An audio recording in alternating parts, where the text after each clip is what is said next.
আমি যখন অনেক ছোট ছিলাম তখন আমি আমার মার লগে বাজারে যাইতাম।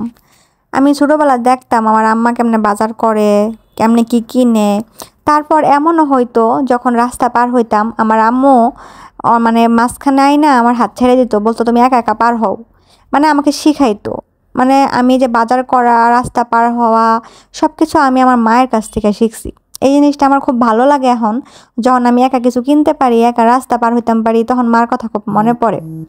যাই হোক, আসসালামু আলাইকুম, হ্যালো এভরিওয়ান, আপনারা সবাই কেমন আছেন? আশা করতেছি সবাই ভালো আছেন। আলহামদুলিল্লাহ, আপনাকে দোয়ায় আমি অনেক ভালো আছি।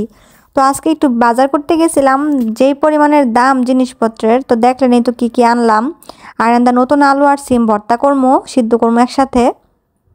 আর লাউ শাক দেখেন আমি কয় ভাগ করছি, এটা ভর্তা করবো, কিছু কিছু তরকারি রানবো, কিছু ভাজি করবো। তো এই তো আমি হচ্ছে গিয়া সিম আর আলু সুন্দর করে ধুইয়া সিদ্ধ দিবার বসাই দিছি।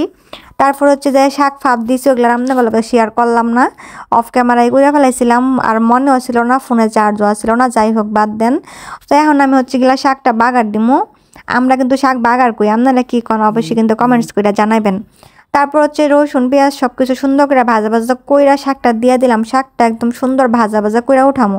লাউ শাক দিয়ে আপনারা জানেন না আমি পেট বইরা ভাত খাইতাম পারি। আপনারাও কি আমার মতন লাউ শাক পছন্দ করেন? আপনাকে লাগে একটা মজার কথা শেয়ার করি, লাউ শাক যত দাম হোক না কিল্লিগা, মানে যদি আমি কারো বাড়িতে আমি লাউ শাক দেখি, আমি একটু নিয়ে হইলো এগারো আমি চাই আমি লই আহি। আমি যখন আমার শ্বশুর বাড়িতে আসছিলাম, আমার শাশুড়ি খালি পাঠাইতাম কার বাড়িতে লাউ শাক আছে, কইতাম মা আজকে হ্যাঁ বাড়িতে আনেন, কালকে হ্যাঁ বাড়িতে আনেন, আমার খালি আইনা দিত। আর এখন আমি দূরে থাকি, আমার শাশুড়ি মা আমার আর লাউ শাক আইনা খাওয়াইতে পারে না। আমি খুব মিস করি এই জিনিসগুলা। দোয়া করেন, আমার খুব ইচ্ছা করতেছে বাড়িতে যাইতে গা। আপনারা অনেক দোয়া করেন আমি যেন খুব তাড়াতাড়ি বাড়িতে যাইতে গা পারি। আর কেন বাড়িতে যাইতে পারতেছি না সেটা অবশ্যই একদিন আপনাদের লগে শেয়ার করবো। যদি আপনারা জানতে ইচ্ছুক হন অবশ্যই অবশ্যই আপনাদের লগে শেয়ার করবো, কারণ আপনারা হয়েছেন গিয়ে আমার এখন একটা পরিবার। আপনার ঘরে সব কিছু বলতে ইচ্ছা করে আমার। তারপরে তো দেখেন আমি আলু আর সিম সিদ্ধ করে লাইছি।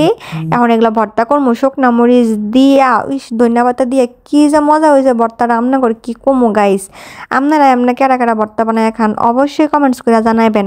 আর আমার ভিডিওগুলো আপনার কাছে কেমন লাগে একটু এই ভিডিওর নিচে কমেন্ট করবেন। যদি এই ভিডিও ভালো লেগে থাকে অবশ্যই কিন্তু লাইক কমেন্ট করতে ভুলবেন না, একবারই ভুলবেন না, ঠিক আছে? আমি আপনাকে রুকসানা আপা, আপনারা যদি আমার ভালোবাসেন অবশ্যই লাইক কমেন্ট শেয়ার করবেন। তারপরে দেখেন আমি কি সুন্দর করে হাতে ডিল্লা ভর্তা বানাই। আপনারা তো পাড়ায় বাড়েন, বড়লোক মানুষ, আমি আবার গরিব মানুষ ভাই। আমি আবার পাড়ায় পুড়ায় বাড়ি না, আমি হাতে ডিল্লা ভর্তা বানাই। যাই হোক বাদ দেন, আমার ভর্তা বানানি কেমন লাগছে গাইস এখন বলেন? সুন্দর হয়েছে না ভর্তাটা? জানি সুন্দর হয়েছে, আপনার আর কেউ লাগতো না থাকগা।